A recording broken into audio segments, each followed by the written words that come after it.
بسم الله الرحمن الرحيم.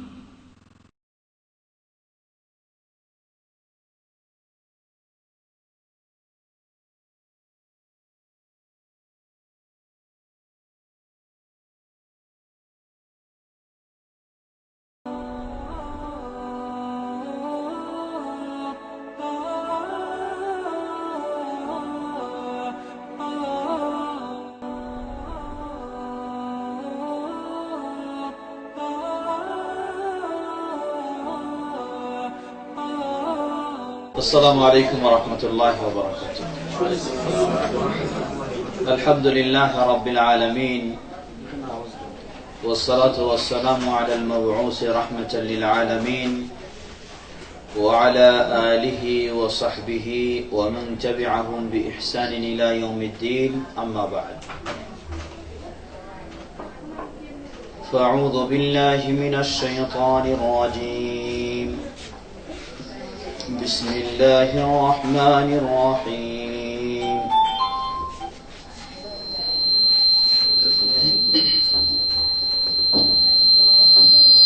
يا أيها الذين آمنوا اتقوا الله حق تقاته ولا تموتن إلا وأنتم مسلمون.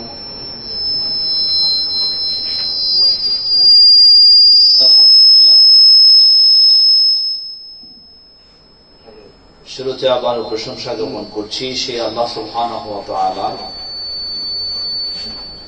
যিনি আমাদেরকে শত ব্যস্ততার মধ্য দিয়েও তার দ্বীন জানার উদ্দেশ্যে, তার দ্বীন শিখার উদ্দেশ্যে আজকে এই ঘরোয়া পরিবেশে কোরআন ও সহিহ সুন্নাহর আলোকে কিছু কথা বলার ও শোনার সুযোগ করে দিয়েছেন। সেই আল্লাহ সুবহানাহু ওয়া তাআলার প্রশংসা জ্ঞাপনার্থে বলি আলহামদুলিল্লাহ। আলহামদুলিল্লাহ। অতঃপর অসংখ্য সালাত ও সালাম পেশ করছি প্রিয় রাসূল মুহাম্মদ সাল্লাল্লাহু আলাইহি ওয়াসাল্লাম, তার আসহাবে কেরাম, আহলে বাইত, শেষ দিবস পর্যন্ত তার প্রতিটি একনিষ্ঠ অনুসারীদের উপর। সম্মানিত সমবেত দিনী ভাই ও বোনেরা,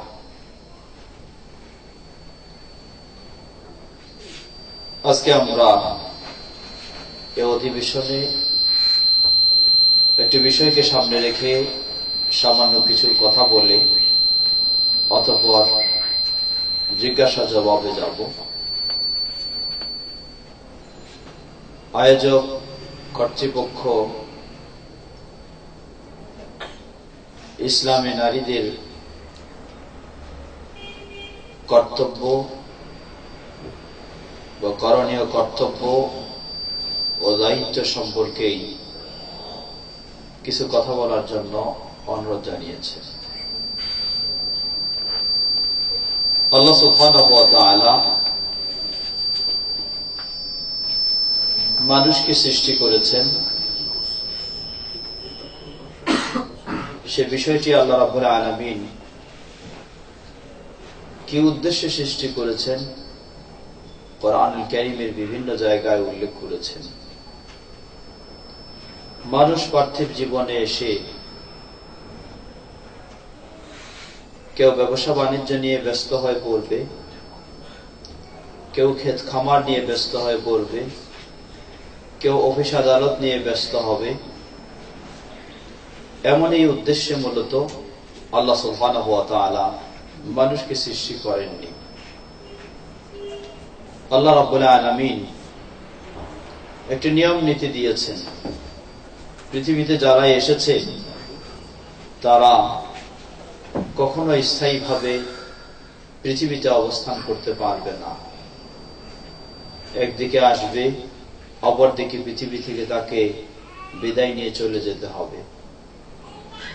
পৃথিবীতে কেউ যদি গোটা বিশ্বের ক্ষমতারও দাবি করেছে বা করে থাকে, তাকেও সবকিছু ছেড়ে যেতে হবে।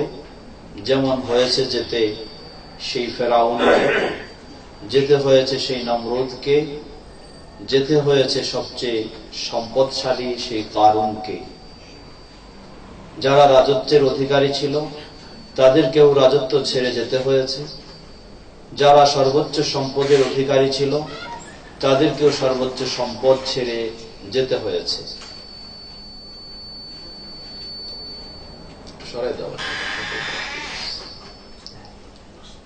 যেতে হয়েছে। সুতরাং পৃথিবীতে কারো সম্পদের অথবা ক্ষমতা অথবা বুদ্ধি, জ্ঞান, বিবেকের, দর্শনের, সেটার মাধ্যমে পৃথিবীতে কেউ স্থায়ী টিকে থাকতে চাইলে তা কখনোই সম্ভব নয়।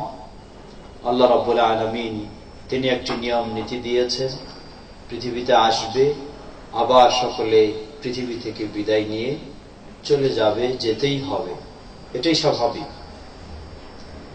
অতএব কে কিভাবে প্রতিষ্ঠিত হবে, তার প্রতিষ্ঠিত প্রতিষ্ঠান বা সম্পদ বা আরো কিছু নিয়ে স্থায়ী পৃথিবীতে জীবনযাপন করবে, এমন সুযোগ কারো পক্ষেই কখনো সম্ভব হবে না, এটি নিশ্চিত বিষয়।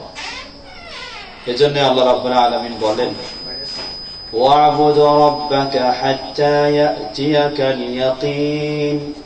মানুষকে এমন একটি নিশ্চিত বিষয়ের সম্মুখীন হতে হবে, সেই নিশ্চিত বিষয় তা হলো মৃত্যু। যে মৃত্যু সম্পর্কে ইসলামকে কেউ স্বীকার করুক আর নাই করুক, কিন্তু মৃত্যুকে অবশ্যই স্বীকার করতেই হবে। অমুসলিম হলেও মৃত্যুকে স্বীকার করে, মুসলিম হলে তো অবশ্যই করে। আল্লাহ সুবহানাহু ওয়া তাআলা মুসলিমদের জন্য একটি সীমা দিয়েছেন, তার মৃত্যু আসার পূর্ব পর্যন্ত তাকে অবশ্যই আল্লাহ সুবহানাহু ওয়া তাআলার আনুগত্য, তার দাসত্ব, তার ইবাদত ইত্যাদির মধ্যে দিয়ে তার জীবনকে অতিবাহিত করতে হবে।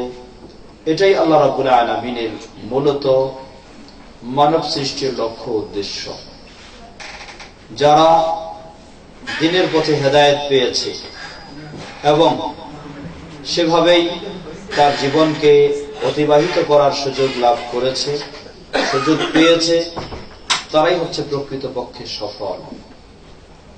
যে কথাটি বলতে চাচ্ছিলাম, যে এই উদ্দেশ্য লক্ষ্যকে সামনে রেখেই আল্লাহ সুবহানাহু ওয়া তাআলা মানুষকে সৃষ্টি করেছেন। সৃষ্টি করলেন আল্লাহ রাব্বুল আলামিন একজন ব্যক্তিকে, তিনি হচ্ছেন আমাদের আদি পিতা আদম আলাইহিস সালাতু ওয়াস সালাম। কিন্তু একজন ব্যক্তি দিয়েই আল্লাহ রাব্বুল আলামিনের যে ইচ্ছা সেটি পূর্ণ হচ্ছে না।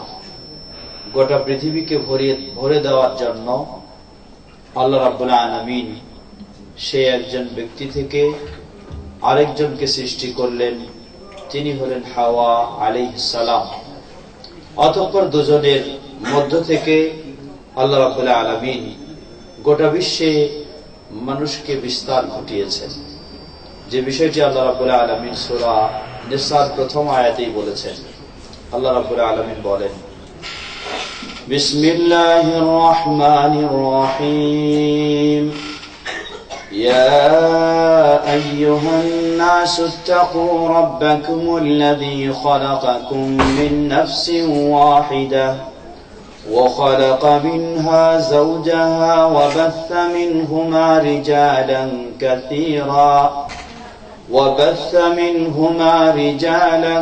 كثيرا ونساء। ওহে মানব সকল, তোমরা তোমাদের রবকে ভয় করো, যিনি ইয়া আইয়ুহান নাসু ইত্তাকু রাব্বাকুমুল্লাযী খালাকাকুম মিন নাফসিন ওয়াহিদা, যিনি তোমাদের সকলকে একটি আত্মা থেকে, একজন ব্যক্তি থেকে সৃষ্টি করেছেন। সেই ব্যক্তি খালাকা মিনহা যাওজাহা, তার সহধর্মিণী হিসাবে আল্লাহ রাব্বুল আলামিন প্রথম দ্বিতীয় জনকে সৃষ্টি করলেন, যিনি হলেন হাওয়া আলাইহিস সালাম। ওয়াবাসসা মিনহুমা রিজালান কাসীরান ওয়া নিসাআ, অতঃপর সেই দুজন থেকে গোটা বিশ্বে অগণিত অসংখ্য নারী ও পুরুষকে আল্লাহ রাব্বুল আলামিন ভরপুর করে দিলেন। সেই আল্লাহ রাব্বুল আলামিনকে ভয় করা উচিত, যেই আল্লাহ রাব্বুল আলামিন এই সব কিছুকে সৃষ্টি করেছেন এবং এই সব কিছুর মূল আদম এবং হাওয়াকে সৃষ্টি করেছেন। আল্লাহ রাব্বুল আলামিন এর দ্বারা যেন এটি বোঝাতে চাচ্ছেন, যিনি সবকিছু সৃষ্টি করেছেন মুহূর্তের মাঝে তিনি সবকিছু ধ্বংস করে দিতে পারেন, তিনি সবকিছু শেষ করে দিতে পারেন। সুতরাং কারো দাম্ভিকতার, কারো অহংকারের, কারো গর্বের কোন সুযোগ নেই।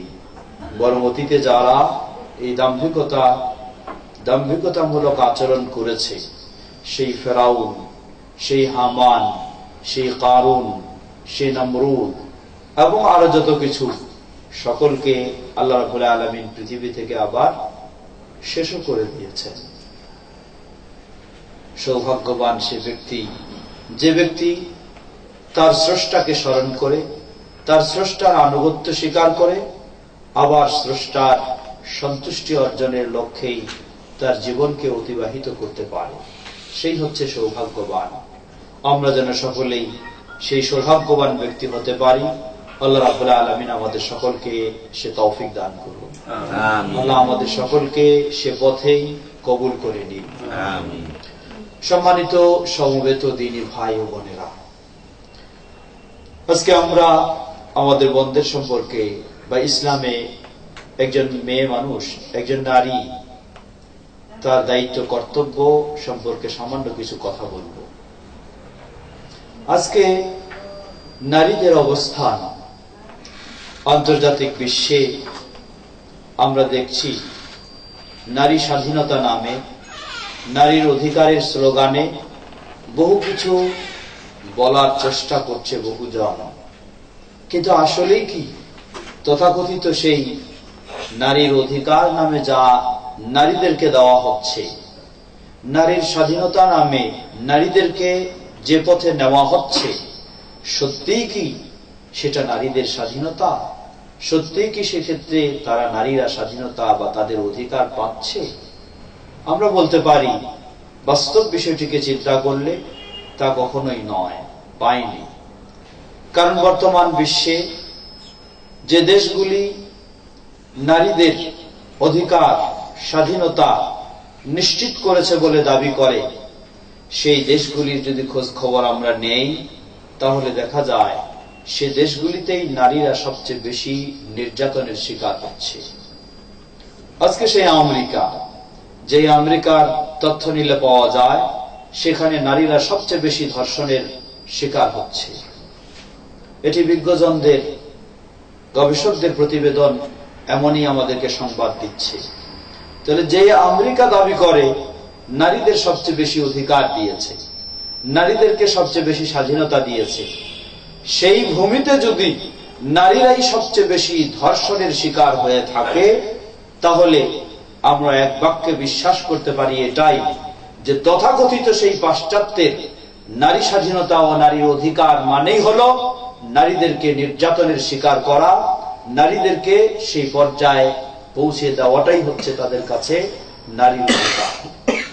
আমাদের দেশের কথাও যদি আমরা চিন্তা করি, তাহলে আমরাও বুঝতে পারি, এ দেশে অতীত সেই বিগত 20-25 বছরের আগের কথা যদি আমরা একটু চিন্তা করি, যেই দিনে নারীরা দিন মেনে চলত, বেশিরভাগ ইসলামের গুরুত্ব দিত, ইসলামী অনুশাসনে তারা তাদের স্বাধীনতা ও অধিকার পাওয়ার চেষ্টা করত, সেই দিন আর এই দিন যদি তুলনা করে দেখা যায়, যে দিনে তুলনামূলক নারীরা নাকি বেশি অধিকার পেয়ে গেছে তাদের আন্দোলনের মাধ্যমে, নারীরা তাদের স্বাধীনতা পেয়ে গেছে তাদের আন্দোলনের মাধ্যমে, পাওয়া যায় যে যতই দিন যাচ্ছে এদেশের নারীরাও ততই নির্যাতনের শিকার হচ্ছে, তত রকমেই তারা বহু রকমের মানহানিকর বিষয়ে পৌঁছে যাচ্ছে।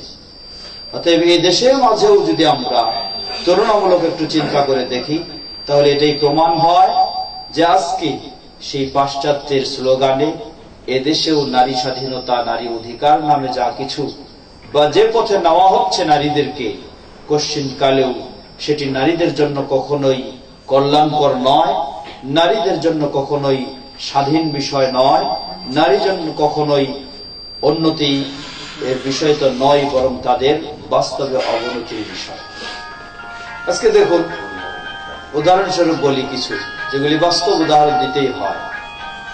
আমাদের এই দেশে পুরুষদের সাথে, আপনারা সকলে মোবাইলগুলি একটু সাইলেন্ট করে রাখেন তাহলে ভালো হবে। সকলেই আমাদের দেশে বা শহরে পুরুষদের সাথে নারীরাও গাড়িতে চলাফেরা, উঠা বসা, যাতায়াত করত। কিন্তু যে সময় নারীদের জন্য কোনো বাসে সিট বরাদ্দ ছিল না, সেই সময় কোন মেয়েরা সাধারণত কাউকে গাড়িতে দাঁড়িয়ে যাওয়া, মানে দাঁড়িয়ে থাকতে দেওয়া হতো না, পুরুষরাই সম্মান দিয়ে তাদেরকে কি করতেন, বসার ব্যবস্থা করে দিতেন। আর এখন তাদের অধিকার বেশি দেওয়ার জন্য প্রতিটি বাসে দেখবেন যে নারীদের সিট বরাদ্দ। এরপরও দেখবেন যে এখন নারীরা বসার জায়গা পায় না, বা তাদেরকে কেউ সম্মান করে শ্রদ্ধা করে বসার মতো জায়গা দিতে চায় না। আসলে যতদিন আমরা বলবো যে ইসলামী ভাবধারায় আমাদের বোনেরা চলার চেষ্টা করবে, ততদিন অবশ্যই তারা এই সম্মান শুধু মানুষের পক্ষ থেকে নয়, বরং আল্লাহর পক্ষ থেকে পাবে, যার ফলে মানুষেরা তাদেরকে সম্মান দিতে বাধ্য হবে, সম্মান দিবে, মর্যাদা দিবে। তাই আমরা প্রাথমিকভাবে আহ্বান জানাবো, নারী পুরুষ সকলের এই সম্মান মর্যাদা দিয়েছে ইসলাম। আমাদেরকে ফিরে আসতে হবে সেই ইসলামী আদর্শে, ফিরে আসতে হবে ইসলামী জীবনযাপনে, ফিরে আসতে হবে ইসলামী অনুশাসনে। তাহলে সমাজের সর্বস্তরে নারীরা নারীদের সম্মান মর্যাদা অধিকার, পুরুষেরাও তাদের সম্মান মর্যাদা অধিকার পাবে, শিশুরাও তাদের সম্মান মর্যাদা অধিকার পাবে, সকলেই সঠিকভাবে তাদের সম্মান মর্যাদা অধিকার পাবে। সে পথেই আমাদের ফিরে আসা উচিত। ছোট্ট একটি হাদিস বলে আমরা প্রশ্ন উত্তর পর্বে যাব। ইসলাম নারীদের বিষয়টিকে আসলে কতই না সহজ করে দিয়েছে। ইসলাম নারীদেরকে এমন কোন দায়িত্ব দেয়নি তাকে গোটা দেশ পরিচালনা করতে হবে আর পুরুষেরা শান্তিতে ঘুমাবে।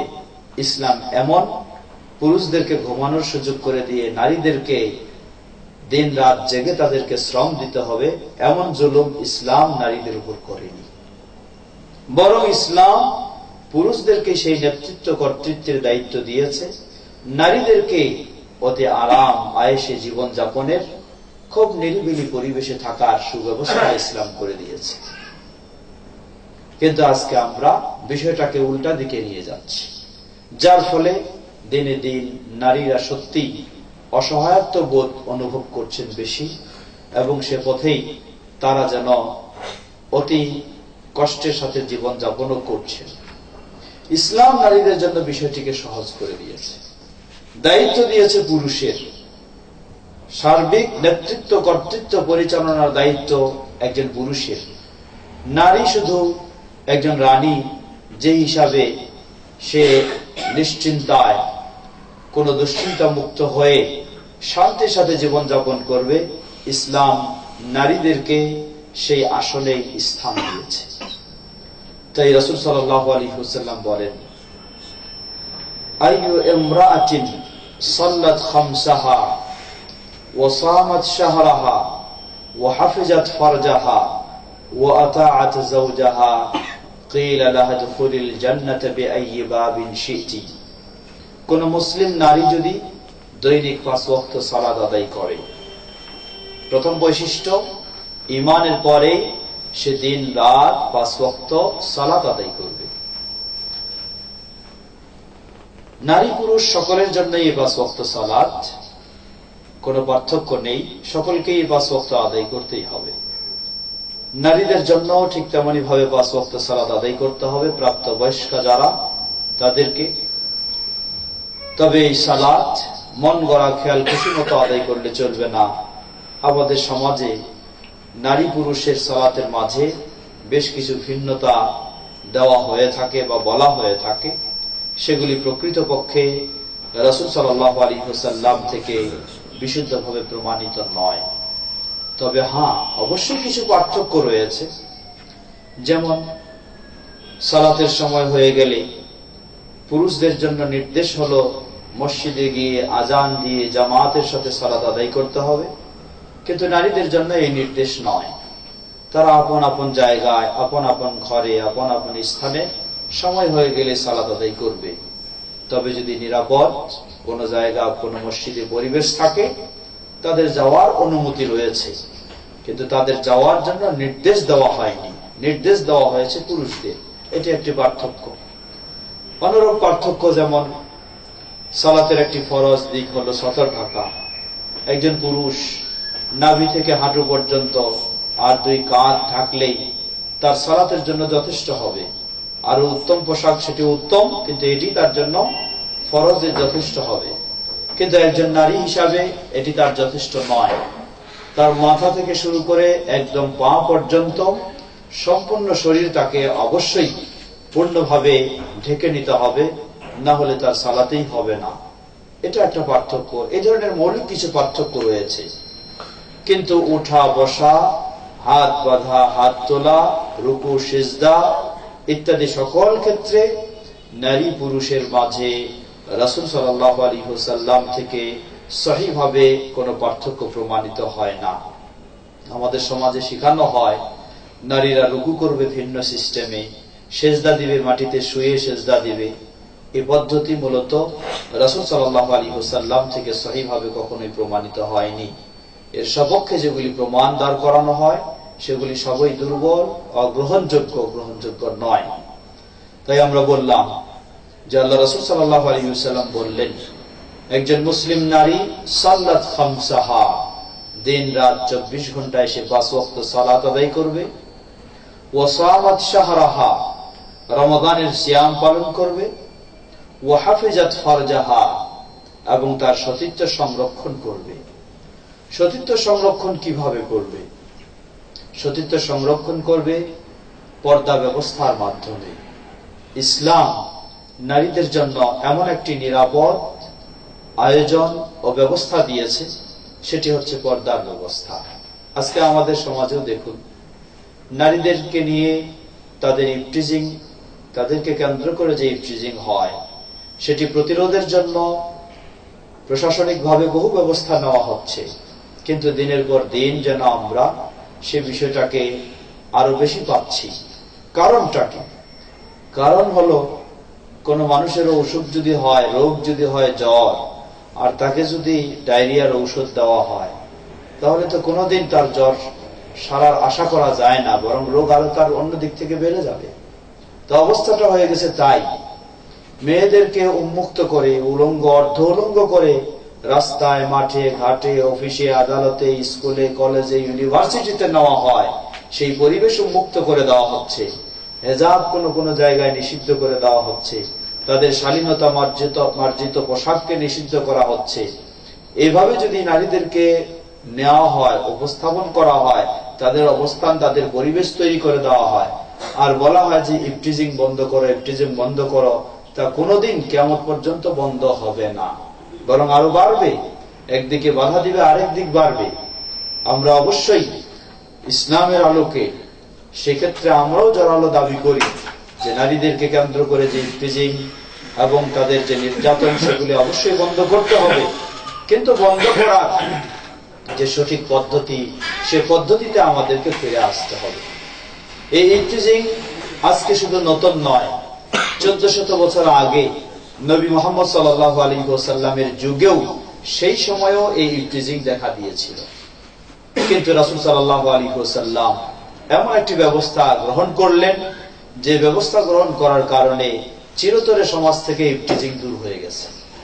তিনি নারীদের জন্য নির্দেশ দিলেন যে তারা প্রয়োজনে ঘর থেকে বাইরে যখনই বের হবে, তখনই নিজেদেরকে খুব সুন্দরভাবে আবৃত করে বের হবে, যার ফলে কেউ কাউকে চিনতেও পারবে না, কেউ কাউকে আক্রমণ করা, সে সমস্ত খারাপ উদ্দেশ্যে আক্রমণ করার কোনো চিন্তাও করবে না।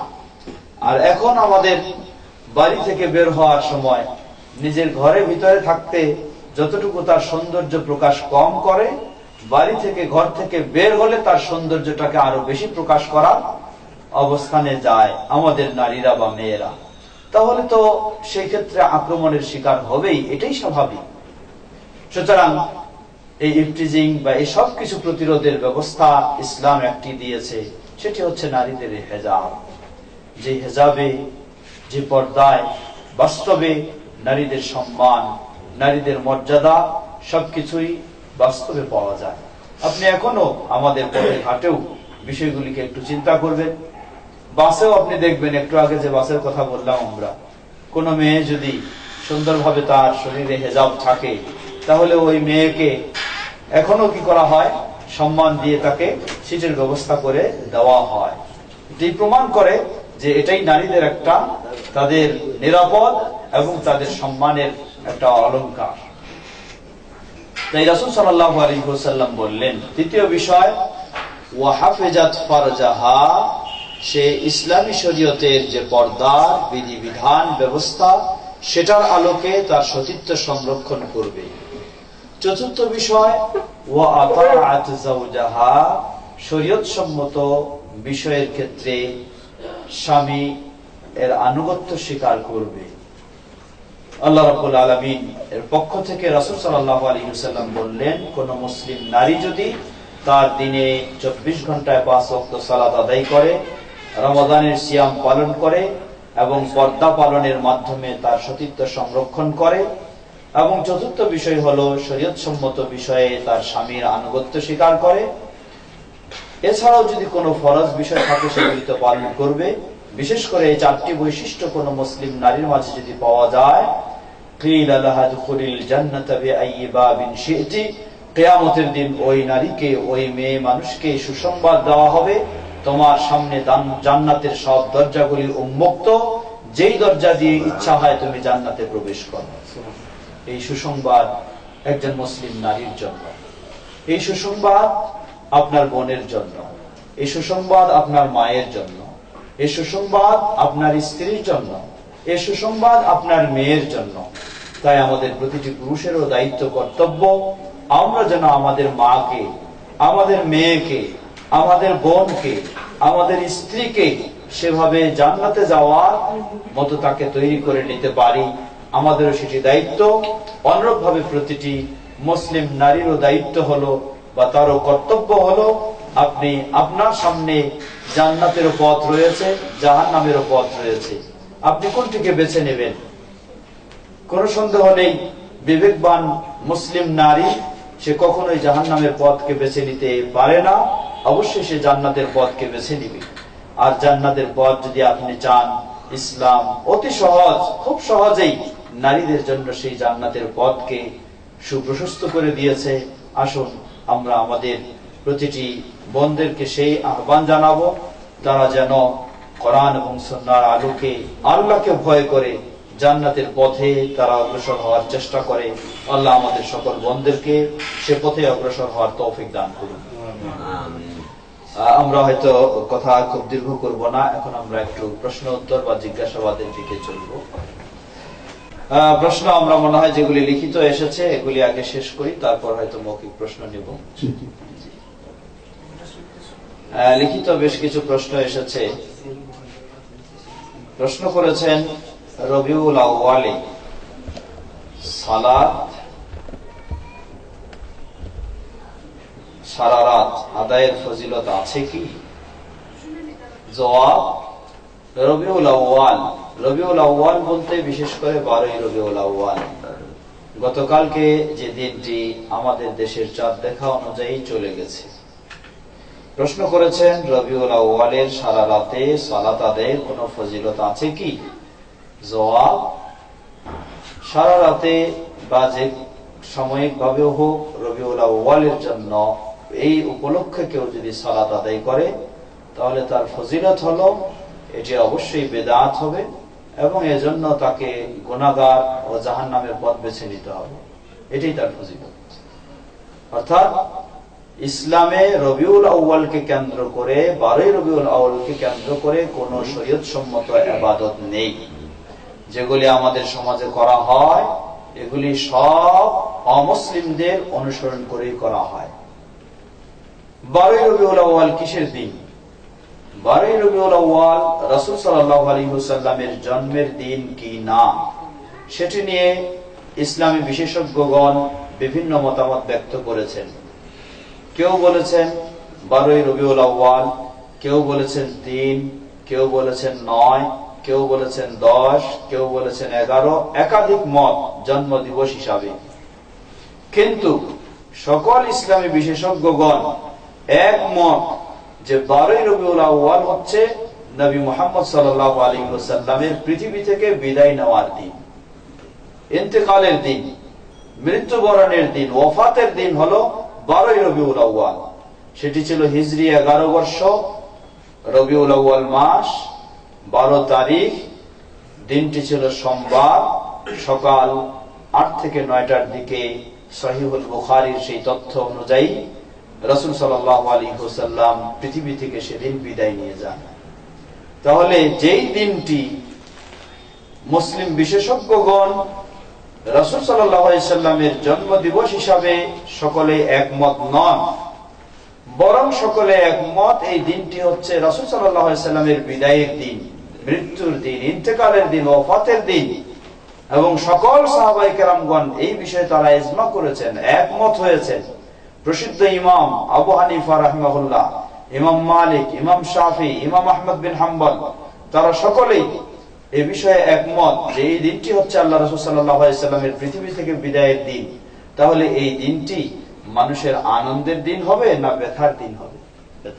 হওয়া উচিত এই দিনটি ব্যথার দিন, যে নবী সাল্লাল্লাহু আলাইহি ওয়াসাল্লাম পৃথিবী থেকে এই দিনে বিদায় নিয়ে চলে গেছেন। কিন্তু তা না হয়ে আজকে পালন করা হয় এই দিনটিকে আনন্দের দিন, ঈদের দিন পালন করা হয়। মুসলিমদের জন্য বাৎসরিক ঈদ হচ্ছে মাত্র দুটি, একটি হচ্ছে ঈদুল ফিতর, রমাদানের শেষে যেটা হয়, আরেকটি হলো ঈদুল আযহা, কুরবানির ঈদ যেটা হয়। এছাড়া মুসলিমদের জন্য কোনো বাৎসরিক ঈদ নেই। তথাকথিত যে ঈদে মিলাদুন নবী পালন করা হয় এটি হচ্ছে খ্রিস্টানদের অনুসরণ করে, কারণ খ্রিস্টানেরা ঈসা আলাইহিস সালামের জন্ম দিবস সেটাকে ঈদ হিসাবে উদযাপন করে থাকে। আর খ্রিস্টানেরা সেটা উদযাপন করে কাদের অনুসরণ করে? ঈসা আলাইহিস সালাম কখনো তার ধর্মে, তার দিনে খ্রিস্টানদেরকে তার জন্মবার্ষিকী উদযাপনের কোন নিয়ম দেননি। তারাও এটা তৈরি করে নিয়েছে। খ্রিস্টানেরা সেই গ্রিকদের অনুসরণ করে, কারণ গ্রিকদের নিয়ম ছিল, তাদের প্রথা হচ্ছে তারা তাদের প্রতিমা যারা, মাবুদ যারা, তাদের জন্মবার্ষিকী তারা পালন করে থাকে। তাদের অনুসরণ করে সেই খ্রিস্টানদের অনুসরণ করে পৃথিবীর বুকে সর্বপ্রথম হিজরি 4th শতাব্দীর শেষের দিকে মিশরের কায়রোতে ফাতেমি বংশ শিয়া যারা, এই শিয়ারা সর্বপ্রথম খ্রিস্টানদের অনুসরণ করে নবী সাল্লাল্লাহু আলাইহি ওয়াসাল্লামের জন্মদিবস পালন করে থাকে। কখনো সুন্নিরা পালন করেনি। সেই শিয়াদের থেকে অনুসরণ করে তথাকথিত আজকে এক শ্রেণীর, বিশেষ করে যারা কবর পূজারী, মাজার পূজারী, সেই শ্রেণী, তাদের কাছে হলো সবচেয়ে বড় ঈদ হলো এই দিনটি। অথচ এই দিনটি হলো নিশ্চিত রাসূল সাল্লাল্লাহু আলাইহি ওয়াসাল্লামের বিদায়ের দিন।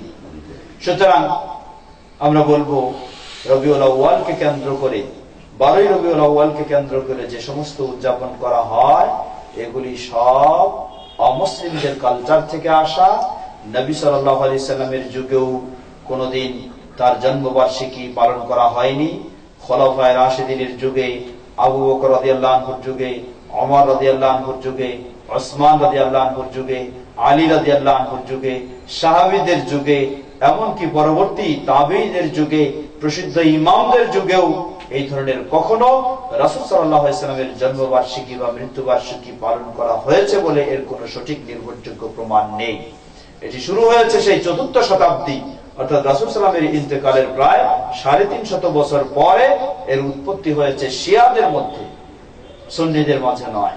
সুতরাং এটি অবশ্যই বর্জনীয় এবং এটি ভ্রান্ত বেদাত, তা অবশ্যই আপনাকে বর্জন করতে হবে। এটাকে উপলক্ষে কোনো সালাত নেই, কোনো সিয়াম নেই, কোনো ইবাদত নেই, কোনো আনুষ্ঠানিকতা নেই। তাই প্রশ্ন ছিল রবিউল আউয়ালে সালাত আদায়ের ফজিলত আছে কি? জবাব, রবিউল আউয়ালে সালাত আদায় করা সাধারণ সালাতের চেয়ে অন্য কোন সালাত আদায় করা এই উপলক্ষে এটি অবশ্যই বেদাত হবে এবং এটি অবশ্যই গুনাহের কাজ হবে, কোন সওয়াব তো দূরের কথা। প্রশ্ন করেছেন রোজা রাখার নিয়ম আছে কি? জবাব একই, কোন ইবাদত নেই সেই বিষয়কে কেন্দ্র করে। বরং যারা একটু খেয়াল করে দেখবেন রবিউল আউয়ালে এত সব আনন্দ উল্লাস করে থাকে, তাদের যদি আপনি খোঁজ নিয়ে দেখেন, অধিকাংশকে পাবেন জীবনে তার 5 ওয়াক্ত সালাত ঠিক মতো আদায় করে না। যে তার জীবনে 5 ওয়াক্ত সালাত ঠিক মতো আদায় করে না, তার এই ইবাদত দিয়ে কি কাজে আসবে? যে প্রকৃতপক্ষে রাসূল সাল্লাল্লাহু আলাইহি ওয়াসাল্লামের অনুসরণের কোনো ধার ধারে না, তাহলে এই একদিনে মিছিল করে আর এই স্লোগান দিয়ে আর এই অনুষ্ঠান করে তার কি যায় আসে? এইগুলি প্রকৃতপক্ষে যদি তারা রাসূল সাল্লাল্লাহু আলাইহি ওয়াসাল্লামের প্রতি তাদের শ্রদ্ধা থাকে, ভক্তি থাকে, অনুসরণ থাকে, তাহলে প্রকৃতপক্ষে তারা তাদের জীবনটাকে রাসূল সাল্লাল্লাহু আলাইহি ওয়াসাল্লামের সুন্নাহর আলোকে, আদর্শের আলোকে করার চেষ্টা করবে। এটাই হচ্ছে। আর রাসূল সাল্লাল্লাহু আলাইহি ওয়াসাল্লামের অনুসরণ আমি কয়দিন করব? বছরে একদিন, আর বাকি 364 দিন ভুলে যাব?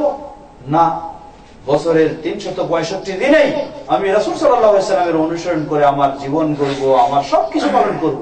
এটাই হচ্ছে প্রকৃত সুন্নাহর অনুসরণ। কিন্তু তাদের মাঝে দেখবেন যে না, কোনো কিছুই নেই, এটা শুধুমাত্র একটা তামাশা ছাড়া, খেল তামাশা ছাড়া আর কিছুই নয়। শিয়ারা যেমন করে, তারা এজন্য বলা হয় যে ওই যারা প্রতিমা পূজারী আছে তারা কি করে, তাদের মাবুদ তৈরি করে। মূর্তি পূজারী হিন্দু সমাজ মাবুদ তৈরি করে, যার উপাসনা করে তাকে তৈরি করে, নিজের হাতেই তৈরি করে, আবার নিজের হাতে ওটাকে রাস্তায় মিছিল করে ঘুরে টরে আবার নদীতে দিয়ে ফেলে। তাদের অনুসরণ করেই সেই শিয়ারা 10ই মুহররমে তারাও কি তাজিয়া তৈরি করে নিয়ে, মাতাম তৈরি করে নিয়ে, সেটা নিয়ে সব দিক রাস্তায় রাস্তায় ঘুরে টরে আবার সেটারে ফেলে। ঠিক ওদেরকে অনুসরণ করে এই জশ্নে জুলুস পার্টি, এই পার্টিও একই ওই ধরনের তার ইমামকে, তাদের হুজুরকে, তাদের কেবলাকে নিয়ে রাস্তায় রাস্তায় ঘুরে সেটাকে এই করে থাকে। এই একই অনুসরণ, এগুলি সেই অমুসলিমদের কালচার ছাড়া কখনো মুসলিমদের কালচার হতে পারে না। অতএব এগুলি অবশ্যই বর্জনীয়।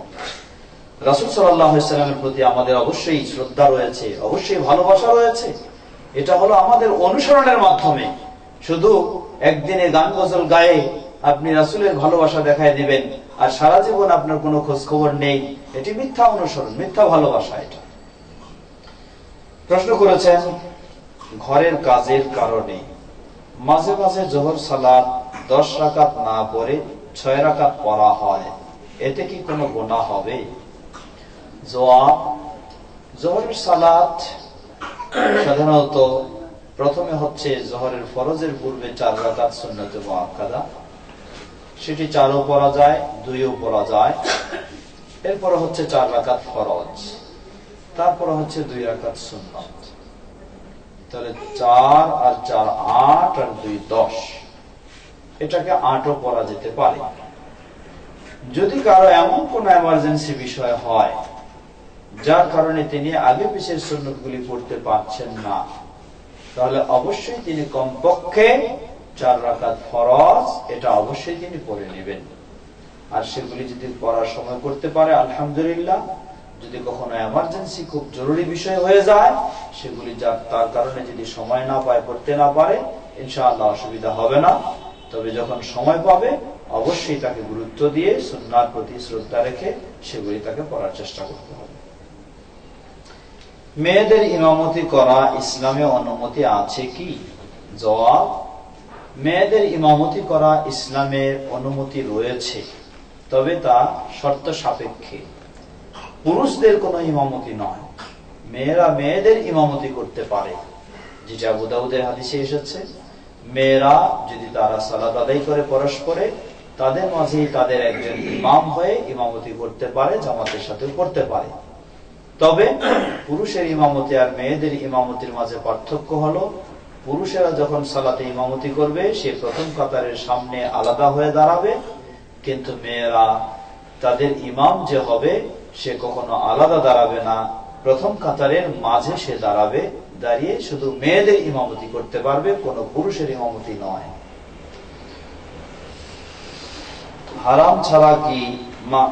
মাহরাম ছাড়া কি মেয়েরা দিনের দাওয়াতে সফর করতে পারবে? জবাব, কোন মেয়ের জন্য, কোন মেয়ে মানুষের জন্য সফরের দূরত্ব তার স্বামী অথবা মাহরাম ব্যক্তি ছাড়া বের হওয়া কখনো জায়েজ নেই, যদিও দিনের কাজেও হয়ে থাকে। কারণ ইসলাম নারীদেরকে দূরদেশে ইসলাম প্রচারের জন্য দায়িত্ব দেয়নি। দূরদেশে ইসলামের প্রচারের দায়িত্ব ইসলাম দিয়েছে পুরুষদেরকে। অতএব পুরুষ ব্যক্তি দূরদেশেও সফর করে গিয়েও ইসলামী দাওয়াতের কাজ করবে। মেয়েদের জন্য সেই দূরদেশে গিয়ে তাকে দাওয়াতি কাজ করতে হবে এমন ইসলাম নির্দেশ দেয়নি। নারীরা দাওয়াতি কাজ অবশ্যই করবে, সেটা হচ্ছে নারীদের সেই সীমারেখার মাঝেই, তাদের ভিতরেই। যদি কখনো কাউকে যেতেই হয় একান্ত, তাহলে অবশ্যই তার সাথে তার স্বামী অথবা কোনো মাহরাম পুরুষ থাকতে হবে। না হলে সে এই অবস্থায় যদি বের হয়, একাধিক মহিলার সাথেও যদি বের হয় আর সেটি সফরের দূরত্ব হয়, তাহলে তার প্রতি আল্লাহর লানত হবে, কারণ এটা ইসলামে হারাম করে দেওয়া হয়েছে। সুতরাং এই দাওয়াতি কাজে কোনো মেয়ের এভাবে বের হওয়া উচিত নয়। স্বপ্নে কেউ যদি হুজুর দেখেন, তবে এর কোনো ফজিলত কি আছে? হুজুর বলতে কি, এখন তো হুজুরের অভাব নাই। সাইদাবাজিও হুজুর, দেওয়ানবাগিও হুজুর, আরো বহু রকমের হুজুর। এর দ্বারা প্রশ্নের উদ্দেশ্য যদি নবী সাল্লাল্লাহু আলাইহি ওয়াসাল্লাম হয়ে থাকে, তাহলে জবাব, স্বপ্নে কেউ যদি নবী সাল্লাল্লাহু আলাইহি ওয়াসাল্লামকে দেখেন, তবে এর কোনো ফজিলত আছে কি? জবাব, কিছু জাল হাদিসে বর্ণনা দেওয়া হয় যে স্বপ্নে নবী সাল্লাল্লাহু আলাইহি ওয়াসাল্লামকে দেখবে সে জাহান্নামে যাবে না, এরকম কিছু হাদিস বর্ণনা করা হয়, কিন্তু সেই হাদিসগুলি সহিহ নয়। কোন ব্যক্তি যদি স্বপ্নে রাসূল সাল্লাল্লাহু আলাইহি ওয়াসাল্লামকে দেখে আর তার জীবনে সে দিন ধর্ম মেনে না চলে, তাহলে কি তার পক্ষে জাহান্নামে যাবে না জান্নাতে যাবে এটি বলা সহজ? এখন কখনো নয়। একজন মেয়ে মানুষ, সে দাবি করে রাসূল সাল্লাল্লাহু আলাইহি ওয়াসাল্লামকে স্বপ্নে দেখেছে, অথচ তার জীবনে পর্দার কোনো গুরুত্ব নেই, তাহলে কিভাবে হতে পারে? তার জীবনে সালাতের কোনো গুরুত্ব নেই, তার জীবনে দ্বীনের কোনো গুরুত্ব নেই, তার জীবনে হারাম হালালের কোনো গুরুত্ব নেই, এত সহজ নয়। দ্বিতীয় বিষয়, এখানে স্বপ্নে দেখা, রাসূল সাল্লাল্লাহু আলাইহি ওয়াসাল্লামকে স্বপ্নে দেখা, এটি একটি অন্য বিষয় রয়েছে। আমাদের কেউ কেউ দাবি করেন যে খুব সহজে স্বপ্নে রাসূল সাল্লাল্লাহু আলাইহি ওয়াসাল্লামকে দেখে। আসলে সহজে স্বপ্নে দেখা রাসূল সাল্লাল্লাহু আলাইহি ওয়াসাল্লামকে এত সহজ নয়। রাসূল সাল্লাল্লাহু আলাইহি ওয়াসাল্লামকে স্বপ্নে দেখা যেতে পারে, অসম্ভব নয়। বরং সহিহ হাদিসে এসেছে, সহিহ বুখারী মুসলিমের হাদিস, রাসূল সাল্লাল্লাহু আলাইহি ওয়াসাল্লাম বলেন, মান রাআনি ফিল মানামি ফারাআনি ফাইন্না শাইতান আও ইবলিস লা ইয়াতামাসসালু বি আও কামা ক্বালা নবী সাল্লাল্লাহু আলাইহি ওয়াসাল্লাম, যে আমাকে স্বপ্নে দেখে সেই আমাকেই প্রকৃতপক্ষে দেখে, কারণ ইবলিস কখনো আমার আকৃতি ধারণ করতে পারে না। তবে এখানে একটি বিষয় বোঝার রয়েছে। বোঝার বিষয় হলো যে স্বপ্নে রাসূল সাল্লাল্লাহু আলাইহি ওয়াসাল্লামকে দেখবে, প্রকৃতপক্ষে সে রাসূল সাল্লাল্লাহু আলাইহি ওয়াসাল্লামকেই দেখে, ইবলিসকে নয়। কারণ ইবলিস রাসূল সাল্লাল্লাহু আলাইহি ওয়াসাল্লামের আকৃতি ধারণ করতে পারে না। এরপরেও ইবলিস মানুষকে রাসূল সাল্লাল্লাহু আলাইহি ওয়াসাল্লামকে দেখেছে বলে ধোঁকা দিতে পারে। তা কিভাবে? আপনি কিভাবে নিশ্চিত হলেন যে আপনি রাসূল সাল্লাল্লাহু আলাইহি ওয়াসাল্লামকে দেখেছেন? উদাহরণস্বরূপ বলি, আমাকে যারা দেখেছে, যারা আমার বডি, আমার চেহারা, শেকল সুরত জানে যে আমি এরকম লোকটা, তাহলে অন্য কেউ যদি গিয়ে বলে যে আমি হলাম শহীদুল্লাহ খান, আর আপনি যদি আমাকে চিনে থাকেন, তাহলে আপনি বলতে পারবেন যে না, আপনি শহীদুল্লাহ খান না, তাকে আমরা চিনি, তার চেহারা না, এটা আপনার কাছে ধরা পড়ে যাবে। কিন্তু যে আপনি আমাকে কোনোদিন দেখেননি, আমার চেহারা চিনেন না, জানেন না, শুধু আইডিয়া আছে একজন আলেম মানুষ, তার এইসব পোশাক টোশাক থাকবে, দাড়ি টাড়ি থাকবে, এরকম একটা আইডিয়া আছে, কিন্তু আমার চেহারা আপনি কিছুই জানেন না। আপনার কাছে যদি এই ধরনের একটা ভালো পোশাক টোশাক পরে গিয়ে একজন মানুষ দাবি করে যে আমি কি শহীদুল্লাহ খান, তখন আপনি কি করবেন? আপনি মনে করবেন যে হইতে পারে। কেন মনে করবেন হইতে পারে? যেহেতু আপনি আমার চেহারা চিনেন না। তাহলে যেই একজন আলেমের চেহারা নিয়ে আপনার কাছে যাবে আর দাবি করবে, আপনি মনে করবেন যে এটা হতে পারে শহীদুল্লাহ খান। তো বিষয়টা হলো এইরকম, ইবলিস কখনো রাসূল সাল্লাল্লাহু আলাইহি ওয়াসাল্লামের আকৃতি ধারণ করতে পারবে না। কিন্তু কোন মানুষ যদি দেখে স্বপ্নে একজন ভালো মানুষের মতো, সাদা কাপড় পরা, দাঁড়িয়ে আছে, মুখ আছে ইত্যাদি, এই ধরনের দেখলেই তার মনে হবে যে এটা বোধহয় কি রাসূল সাল্লাল্লাহু আলাইহি ওয়াসাল্লাম। আসলে রাসূল সাল্লাল্লাহু আলাইহি ওয়াসাল্লামের প্রকৃত চেহারা সে নমুনা কিছু জানে না। তাহলে ইবলিস তাকে রাসূল সাল্লাল্লাহু আলাইহি ওয়াসাল্লামের নাম দিয়েও কি করতে পারে, ধোঁকা দিতে পারে। এই বিষয়টি মনে রাখতে হবে। রাসূল সাল্লাল্লাহু আলাইহি ওয়াসাল্লামের আসল আকৃতি ইবলিস কখনো ধারণ করতে পারবে না, কিন্তু একটা ভালো মানুষের মতো আকৃতি ধারণ করে আপনাকে গিয়ে বলতে পারে আমি রাসূল। যখন আপনি কি করবেন না, রাসূলের প্রকৃত আকৃতি আপনি জানবেন না যখন, তখন আপনিও মনে করবেন যে হ্যাঁ এরকম সুন্দর চেহারা তো এটাই তো হইতে পারে। এটা এই বিষয়টি মনে রাখতে হবে। তো তাই রাসূল সাল্লাল্লাহু আলাইহি ওয়াসাল্লামকে স্বপ্নে দেখা সম্ভব, কিন্তু অনেকজনের রয়েছে দেখবেন যে তার সালাত নাই, সিয়াম নাই, কিছু নেই, আপনার কাছে আসে দাবি করে আমি দেখলাম রাসূলকে স্বপ্নে। আসলে সে রাসূলকে দেখে নাই, দেখছে ইবলিসকে। কারণ যে রাসূলকে স্বপ্নে দেখার মতো সৌভাগ্য লাভ করবে তার মাঝে এই ধরনের ত্রুটি থাকবে এটা আশা করা যায় না। আল্লাহ তাআলা প্রশ্ন করেছেন, আমার মেয়ের ব্লাড ক্যান্সার, আপনাদের দোয়া কামনা করছি। আমরা আল্লাহর কাছে দোয়া করছি আল্লাহ সুবহানাহু ওয়া তাআলা আপনার মেয়েকে এই রোগ থেকে পরিপূর্ণ সুস্থতা দান করুন। আমিন। সেই সাথে আরো দোয়া করছি আল্লাহ যতদিন তাকে হায়াতে রাখেন যেন ঈমানের সাথে থাকে এবং ঈমানের সাথে তার বিদায় হয়, আল্লাহ সেটি তৌফিক দান করুন। আর আপনারা যারা স্বজনরা রয়েছেন আল্লাহ আপনাদের সকলকে সেই কিছু ধৈর্য ধারণ করার তৌফিক দান করুন।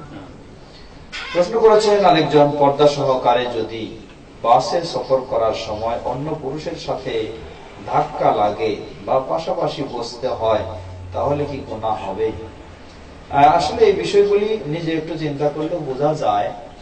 কখনো যদি হঠাৎ ভাবে হয়ে যায় যেটা ইচ্ছাকৃত নয়, তাহলে তো সেটা ভুল, ইচ্ছাকৃত নয়। এরপরও এটার জন্য আল্লাহর কাছে ক্ষমা চাইলে ইনশাআল্লাহ আল্লাহ সুবহানাহু ওয়া তাআলা ক্ষমা করবেন। কিন্তু কেউ যদি স্বেচ্ছায় ইচ্ছাকৃত ভাবে এরকম এটাই সে মজা পায়, তাহলে তো এটা তার জন্য কেমন অপরাধ হবে বলার অপেক্ষা রাখে না। পরিপূর্ণ পর্দা করতে চাই, তবে সামাজিক পরিস্থিতির জন্য পর্দা সঠিকভাবে হচ্ছে না। অনেক সময় নেকাব করতে পারি, এক এক সময় বাসায় অতিথি আসলে বা বাইরে ঘুরতে যাওয়ার সময়, খাওয়ার সময় নেকাব খুলতে হয়, এতে কি গুনাহ হবে? কিভাবে পরিপূর্ণ নেকাব করতে পারবো? জবাব, আসলে বিষয়টি আপনার নির্ভর করে আল্লাহ সুবহানাহু ওয়া তাআলাকে ভয় করার বিষয়। কেউ কাউকে বলে কিন্তু প্রকৃত পর্দা করাতে পারবে না। প্রকৃত পর্দা করার জন্য আপনার ভিতরে আল্লাহর ভয় থাকতে হবে। যদি আপনার ভিতরে আল্লাহর ভয় থাকে তাহলে আপনার পরিচিত মানুষের সামনেও যেমন আপনি নেকাব করে নিজেকে সুন্দরভাবে আবৃত করে থাকবেন, আল্লাহর যদি ভয় থাকে অপরিচিত মানুষের সামনেও আপনি নিজেকে সেভাবে রাখবেন। আর যদি আল্লাহর ভয় না থাকে, যারা আপনাকে চিনে তাদের সামনে আপনি খুব সুন্দর ঢাকা দিয়ে বেড়ালেন, আর যারা চিনে না তাদের সামনে ইচ্ছা মতো আপনি ঘুরলেন, এটা হচ্ছে এই জন্য পর্দার বিষয়টি প্রকৃতপক্ষে আল্লাহ সুবহানাহু ওয়া তাআলার ভয়ের উপর নির্ভরশীল।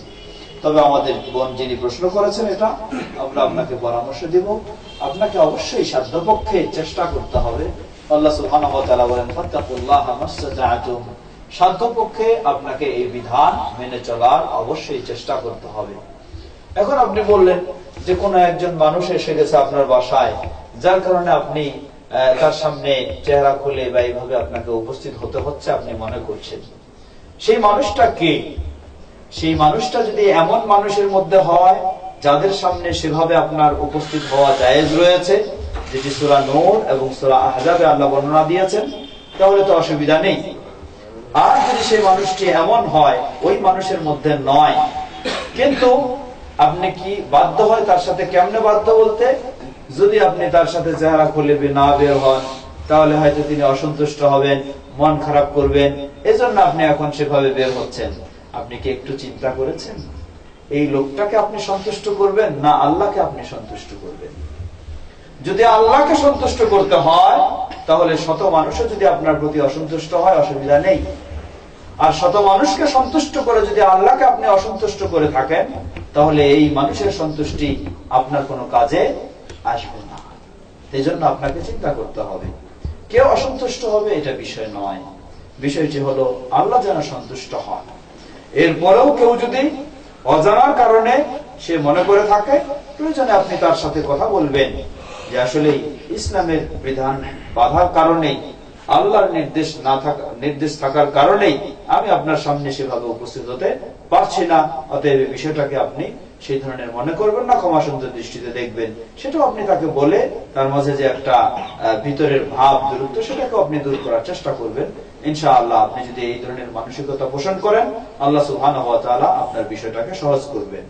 আল্লাহ সুবহানাহু ওয়া তাআলা বলেন, ও মান ইয়াত্তাকিল্লাহ ইয়াজআল লাহু মাখরাজা, যে আল্লাহকে ভয় করে চলে আল্লাহ তার মুক্তির পথকে বের করে দেন।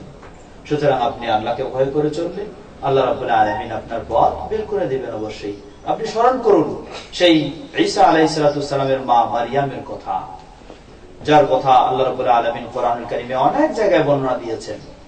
আপনি যদি জান্নাত পেতে চান তাহলে তো সেই মারিয়ামের মতোই অনুসরণ করতে হবে। যদি জান্নাত পেতে চান তাহলে সেই ফেরাউনের স্ত্রী আসিয়ার মতোই আদর্শ আপনাকে করতে হবে। আর যদি জান্নাত পেতে না চাই তাহলে তো সেই রকম নায়িকা গায়িকা নষ্টা ভষ্টা বহু রকমের রয়েছে, সেগুলির মতো ফ্যাশন আপনি গ্রহণ করবেন। সেই ফেরাউনের বাড়িতে থেকে, যেই ফেরাউন মুসা আলাইহিস সালামের আল্লাহর রাসূলের সবচেয়ে বড় শত্রু, তার বাড়িতে থেকে যদি একজন মেয়ে মানুষ আল্লাহর পথে থাকতে পারে, তাহলে আপনার আমার জন্য তো অত জটিল পরিবেশ নাই, বহু সহজ পরিবেশ রয়েছে। সেই মারিয়াম আলাইহিস সালামের কথা স্মরণ করুন। তিনি এমন ভাবে বহু রকমের দুশ্চিন্তায় পড়ে গেলেন। সেটা কি?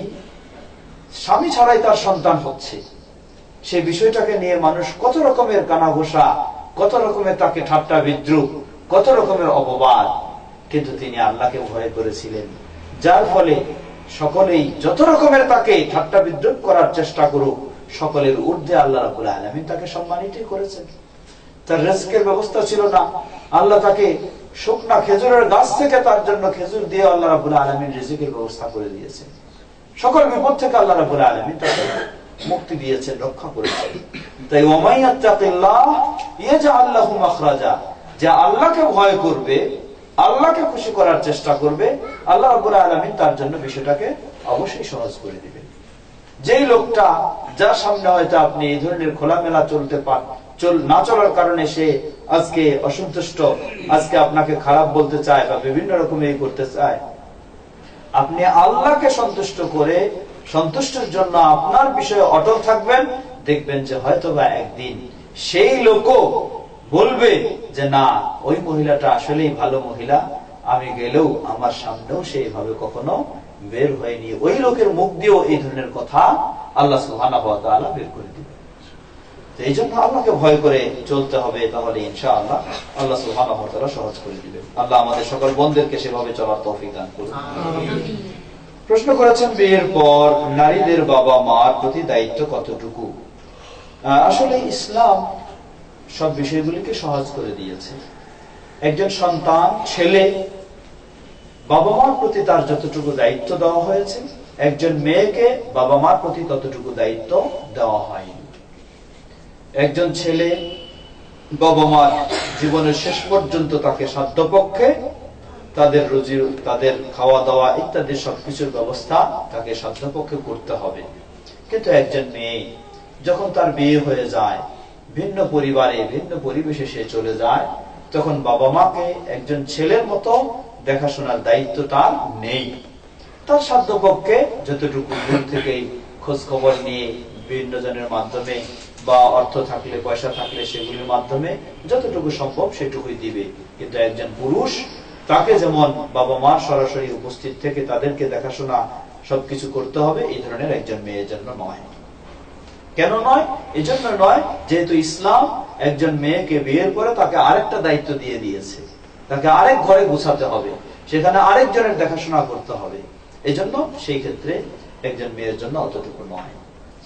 নারীদের সালাত আদায়ের আলাদা নিয়ম আছে কি? এ বিষয়ে আমরা কিছু কথা বলেছি, যে মৌলিক কিছু নিয়ম থাকলেও নারীদের উঠা বসা, রুকু সেজদা এগুলির ক্ষেত্রে আলাদা কোনো নিয়ম নেই, সহিভাবে প্রমাণিত নয়। আল্লাহু আ'লাম। প্রশ্ন করেছেন, ইসলামে একজন আদর্শ নারী বলতে আমরা কি বুঝি? ইসলামে একজন আদর্শ নারী বলতে আমরা বুঝবো যেই নারী কোরআন এবং সহিহ হাদিসের আলোকে তার জীবনকে গড়ার চেষ্টা করবে, সেই হচ্ছে আদর্শ নারী। যেই নারী কোরআন এবং হাদিসের আলোকে তার জীবনটাকে গড়ার চেষ্টা করবে, সেই হলো আদর্শ নারী। সহজ ভাষায় বলি, আপনি আকীদা বিশ্বাসটা গ্রহণ করবেন, সেটিও কোরআন সহিহ হাদিসের আলোকে। আপনার জীবনে যে ইবাদত করবেন, সেগুলি কোরআন ও সহিহ হাদিসের আলোকে। আপনার জীবনে যে আদর্শ গ্রহণ করবেন, যে আখলাক চরিত্র, সেটাও কোরআন ও সহিহ হাদিসের আলোকে। আপনি আপনার ভাই বোনদের সাথে আচরণ করবেন, সেটিও কোরআন ও সহিহ হাদিসের আলোকে। আপনি আপনার স্বামীর সাথে আচরণ করবেন, সেটিও কোরআন ও সহিহ হাদিসের আলোকে। আপনি আপনার পরিবারের সদস্যদের সাথে আচরণ করবেন, সেটিও কোরআন এবং সহিহ হাদিসের আলোকে। আপনি আপনার জীবনটাকে ঘরের ভিতরে বাইরে সর্বত্রই পরিচালনা করবেন, সেটিও কোরআন ও সহিহ হাদিসের আলোকে। এটি হচ্ছে একজন আদর্শ নারীর কর্তব্য। আমি কোরআনের অর্থ না জেনে পড়ি, তাহলে কি আমার কোরআন পড়া হবে না? জবাব, কোরআন প্রতিটি মুসলিম নর ও নারীকে অবশ্যই পড়তে হবে, কারণ কোরআন এটি হচ্ছে আমাদের জন্য সংবিধান। অতএব কোরআন যদি আমরা না জানি, না পড়ি, তাহলে কিভাবে আমরা আমাদের জীবনকে পরিচালনা করব? কোরআন মূলত প্রকৃতপক্ষে শুধু তেলাওয়াতের জন্য নাজিল হয়নি। আজকে আমাদের সমাজে কোরআন শুধু তেলাওয়াত, অথবা কেউ যদি তেলাওয়াত করতেও না জানে, একদল হাফেজকে ডেকে নিয়ে আসে, খতম করায় নিয়েই বিভিন্ন দায়িত্ব সারার চেষ্টা করে। না, কোরআন এই জন্য নাজিল হয়নি। কোরআন নাজিল হয়েছে, আল্লাহ বলেন, হুদাল লিল মুত্তাকিন। যারা মুমিন মুত্তাকিন, তারা কোরআন শিখবে, কোরআন বুঝবে, কোরআন থেকে শিক্ষা নিয়ে তার জীবন সেই আলোকে গড়বে। এজন্যই কোরআন। এখন কোরআন যেহেতু আমরা অনারব মানুষ, আরবি ভাষাভাষী নই, যার কারণে সেই শিক্ষা ব্যবস্থাও আমাদের পর্যাপ্ত নেই, যার কারণে সকলের পক্ষে কোরআন অর্থ সহ বোঝা সহজ নয়, কঠিন। তো কঠিন হলেও আপনার বিকল্প পথ রয়েছে। আপনি তেলাওয়াত করুন সাধ্যমতো, এবং নির্ভরযোগ্য কোরআনের বাংলা অনুবাদ পাওয়া যায়।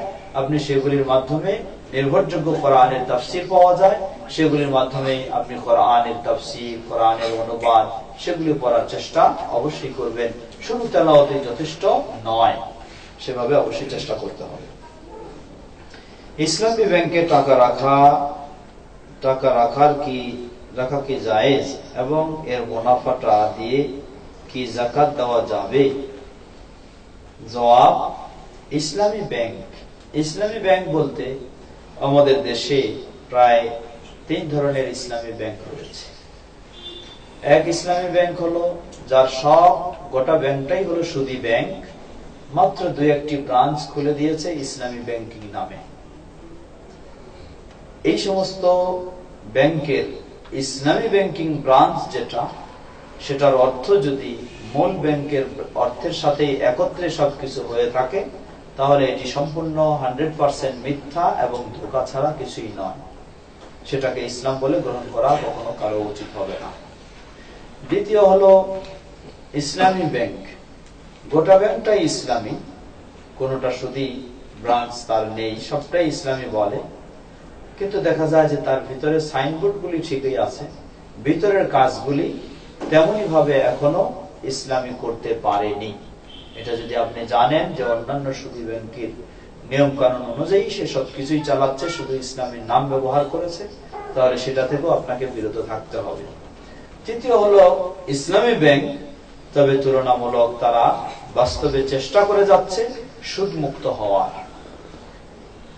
আসলে 100% সুদ মুক্ত হতে পারেনি এখন পর্যন্ত বাংলাদেশে যেগুলি ইসলামী ব্যাংক রয়েছে, কিন্তু কেউ রয়েছে যেগুলি বলছে যে আমরা চেষ্টা করে যাচ্ছি সর্বাত্মক মুক্ত হওয়ার।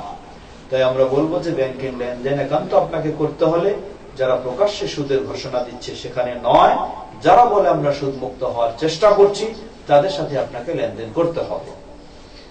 এখন যে আপনাকে মুনাফা দিয়ে থাকে টাকা জমানোর কারণে, তারা যদি আপনাকে নিশ্চিত এই প্রতিশ্রুতি দেয় যে আমরা 100% শরীয়ত সম্মত ব্যবস্থায় এই অর্থ বিনিয়োগ করে তার লভ্যাংশ আপনাকে দিচ্ছি, কোনো সুদ এখানে নেই, এই ধরনের যদি নিশ্চিত আপনাকে বলতে পারে এবং সততা তার মাঝে পাওয়া যায়, তাহলে আপনি গ্রহণ করতে পারেন। আর যদি না হয় তাহলে তো গ্রহণ করার সুযোগ নেই।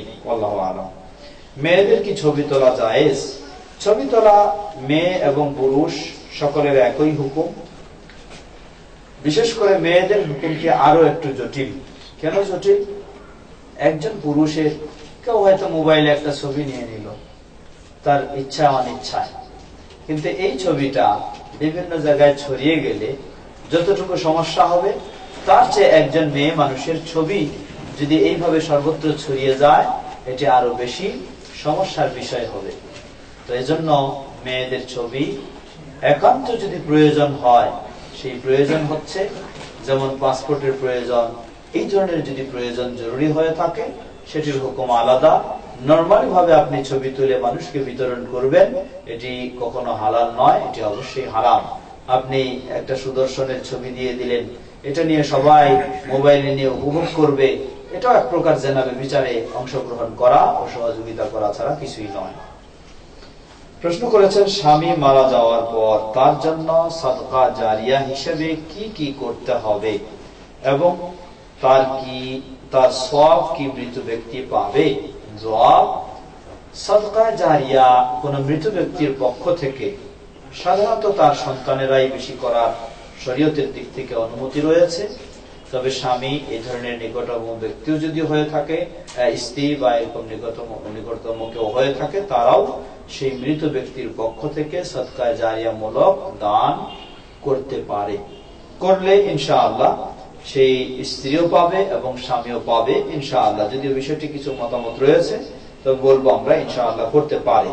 তবে উত্তম হলো সেই যেই সাদকা বা যেই দান স্ত্রী তার স্বামীর পক্ষ থেকে করতে চাচ্ছে, যদি তার সন্তান থেকে থাকে তাহলে সন্তানের হাত দিয়ে যদি সেটা করায় তাহলে এটি হবে সবচেয়ে উত্তম, যে সন্তানেই বাবার পক্ষ থেকে সেই দান সদকা জানে করলো, আর আপনি যে পয়সা দিয়েছেন সেটার জন্য আপনিও পূর্ণ সওয়াব পাবেন